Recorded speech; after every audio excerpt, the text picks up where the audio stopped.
Bonsoir à tous, j'espère que vous allez tous vraiment super bien. En cette soirée du mardi 21 novembre 2023, nous nous retrouvons pour un nouveau point, une nouvelle prévision météorologique pour ces prochains jours et même pour la semaine prochaine. Donc que va-t-il se passer? Descente polaire confirmée, ça y est, donc je vous en avais parlé déjà lundi, elle a été donc confirmée officiellement lundi avec même l'erreur monumentale de CEP et en tout cas la belle prévision qui a été vérifiée de GFS, hein, donc chapeau à lui, chapeau aussi au modèle UKIMO.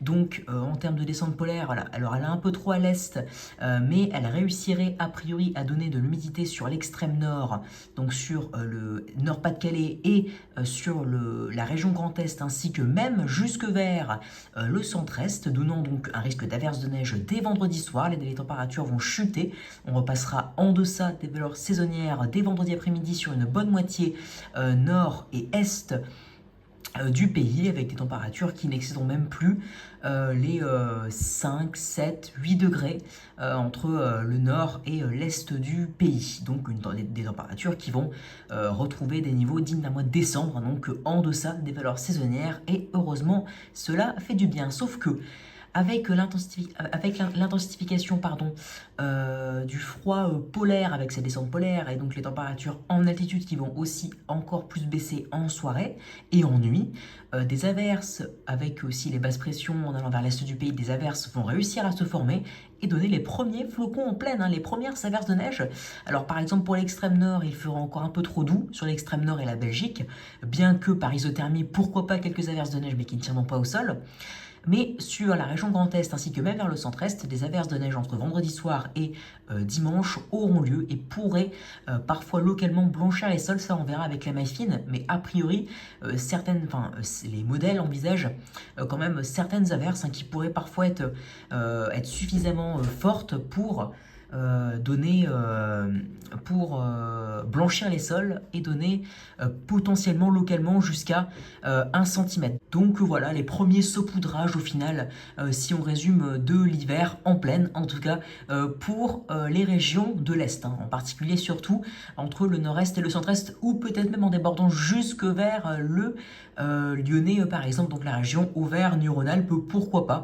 Je me dis que des averses pourraient déborder jusqu'à la base, c'est bien possible, mais en tout cas elles seraient moins fréquentes et donneraient des couches moins importantes, enfin si ça donne déjà une couche dans le nord-est et dans le centre-est, mais en tout cas donc ce sera encore moins important, donc pas vraiment pas grand chose. Ensuite, donc, voilà, après cette descente polaire, il y a un truc beaucoup plus important dont on va suivre, c'est la goutte froide. Voilà, la goutte froide sur l'Atlantique, hein, qui était donc la dépression ici que je vous montre, qui a fait monter l'anticyclone sur le Groenland. Donc c'est grâce à lui qu'on va avoir cette descente polaire en fin de semaine, c'est grâce à cette dépression, c'est grâce à elle, pardon. Sauf qu'ensuite, elle va devenir une goutte froide. Et cette goutte froide, elle pourrait ensuite se relier et entrer en conflit avec l'air continental. Là, du coup, c'est carrément continental, plus froid. Que va-t-il se passer? Alors, on a des scénarios ce soir qui sont excellents. Voilà pourquoi.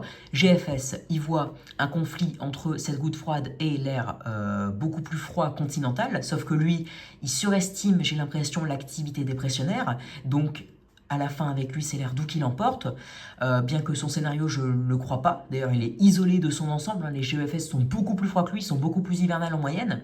Il y a des beaux clusters de runs, donc c'est-à-dire un cluster, c'est un rassemblement de runs GEFS qui sont entre moins 5 et moins 8, voire moins 10 à 850 hectopascales. Donc c'est radicalement différent du run GFS, donc ça prouve bien qu'il est isolé et qu'il surestime donc l'activité dépressionnaire. Mais en tout cas, par exemple, UKIMO, là, ça entre en conflit, et donc qui dit air froid plus conflit, donc enfin plus dépression, qui dit donc air plus doux et humide, ça donnerait un risque de neige. Et oui, donc les seuls véritables risques de neige sont en début de semaine prochaine. Voilà, c'est vraiment notre seule chance au final durant cette période froide. Enfin non, durant cette fin novembre, j'ai envie de vous dire pardon, parce qu'après début décembre, on ne sait pas du tout ce qui va se passer. Ça peut être aussi très bien, ça peut se finir en risque neigeux, etc.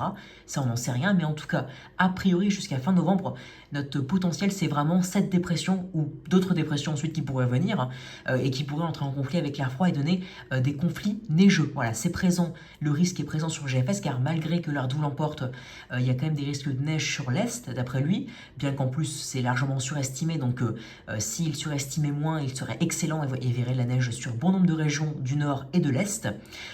Ukeimo, donc c'est un risque de neige aussi, il veut aussi un peu de neige, bien que lui soit nul pour les précipitations. Cette synoptique là, goutte froide, donc précipitation avec l'air froid, ça donne carrément de la neige, un risque donc d'épisodes de neige.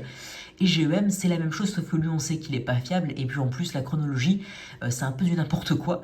Il voit ça pour jeudi, donc 3 jours après l'échéance, enfin après ça peut arriver, ça peut très bien arriver mardi, mais en tout cas c'est vraiment entre lundi et mardi que ça arriverait, mais pas vraiment jeudi, ou alors peut-être c'est une autre dépression. Mais en tout cas, c'est la dépression là qui fait monter la dorsale anticyclonique sur le Groenland. Elle arriverait entre lundi et ou mardi grand max, quoi, mais elle n'arrivera pas jeudi. Donc j'ai même il a l'air un peu paumé, bien qu'il a le bon scénario, je trouve. Je pense que voilà, il a raison de finir en scénario neigeux, mais sauf que lui c'est très très très neigeux. Mais en tout cas en termes de chronologie et même en termes de dépression, en placement, chronologie, etc. Il est bidon, il est paumé, mais ça c'est GEM, c'est comme d'habitude. En tout cas, ce qu'il faut retenir, c'est le ralliage, ce soir, la majorité des modèles, même si CEP et Icon ne sont pas d'accord, enfin Icon il est d'accord, sauf que lui c'est pourri, c'est une dépression qui est, enfin une goutte froide qui se résorbe, qui devient pourrie.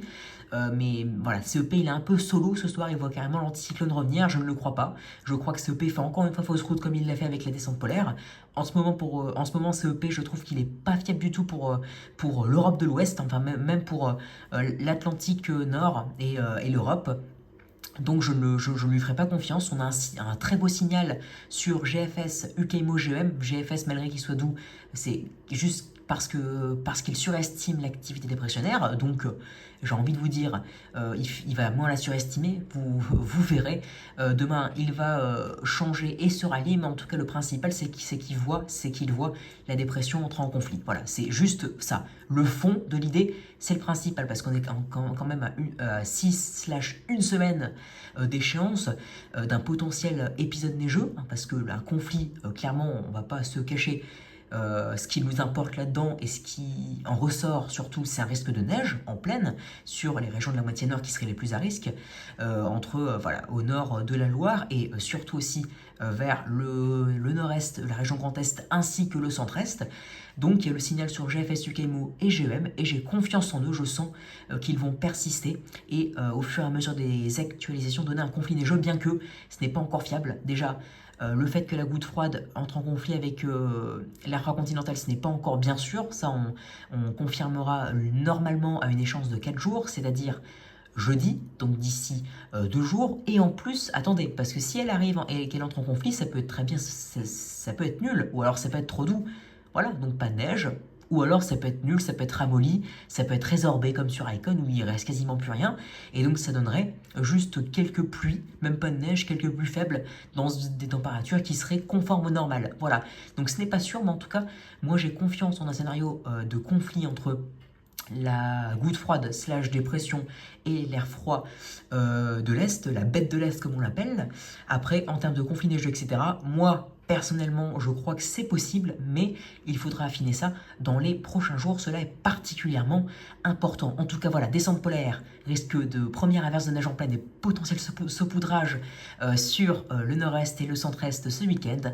Et ensuite, en début de semaine prochaine, risque de conflit entre les dépressions, là où les dépressions, pour l'instant il n'y a qu'une goutte froide, mais après il pourrait très bien en avoir plusieurs, si l'anticyclone ne remonte pas très haut, ou s'il il se coupe en deux et qu'il y a un passage pour les dépressions, comme c'est le cas sur GEM, même si pour l'instant il a l'air un peu paumé. Donc voilà, après ces descentes polaires, ce qui nous importe surtout, si vous aimez la neige, si vous voulez vraiment la neige au-delà du froid, ce qui vous intéresse, ça veut dire que ça arrive seulement à partir de lundi prochain, un risque de conflit qui donnerait vraiment, c'est la seule chance pour avoir un véritable épisode neigeux sur des régions qu'on déterminera plus tard si ça arrive et dont l'intensité est complètement hors prévision pour l'instant. Nous verrons dans les prochains jours. Merci d'avoir suivi ce point. Et d'ailleurs, oui, je voulais aussi vous dire, j'ai utilisé UKMO car je trouve qu'il est le plus correct. Voilà, je trouve qu'il est le plus fiable sur cette échéance actuellement. Voilà, donc c'est mon avis personnel, c'est pour ça que j'ai utilisé. Ensuite, d'ailleurs, il y a des signaux d'anticyclone scandinave qui car après ça, il est possible que l'anticyclone remonte jusqu'à la Scandinavie. On a le signal donc sur Eukimo GEM, ainsi même que sur Icon, donc ça j'y crois aussi. C'est-à-dire après le risque de conflit neigeux, enfin de conflit et donc un risque de neige potentiel, une intensification du froid est possible. D'ailleurs sur Ukaimo, on a on approche carrément la vague de froid. Alors moi pour l'instant je parle surtout d'intensification du froid, mais je ne parle en aucun cas de vague de froid, car le temps peut être très froid, mais peut être bien froid, mais sans trop d'excès. Voilà, on peut largement passer outre de la vague de froid. Mais en tout cas, un anticyclone scandinave après le risque de conflit entre l'air doux océanique et l'air froid continental est largement plausible. On en reparlera aussi. Donc voilà, la descente polaire, pardon, avec les risques de neige, de première averse de neige à la clé, on en reparlera, car ça peut aussi évoluer. On parlera des régions concernées, des risques exacts des saupoudrages, de la chronologie, mais surtout, on reparlera dans les prochains jours. Tous les jours, j'espère, si je suis disponible pour faire un point, on parlera du risque de conflit entre l'air océanique et l'air froid continental, et le risque d'anticyclone scandinave à l'arrière qui donnerait une intensification notable potentielle du froid. Merci d'avoir suivi ce point, j'espère que cette vidéo vous aura plu. Abonnez-vous, likez, partagez et n'hésitez surtout pas à me donner des idées pour mes futures vidéos. Excellente soirée à tous, à plus tard pour une nouvelle vidéo, à demain de préférence, je l'espère. Bonne soirée, ciao.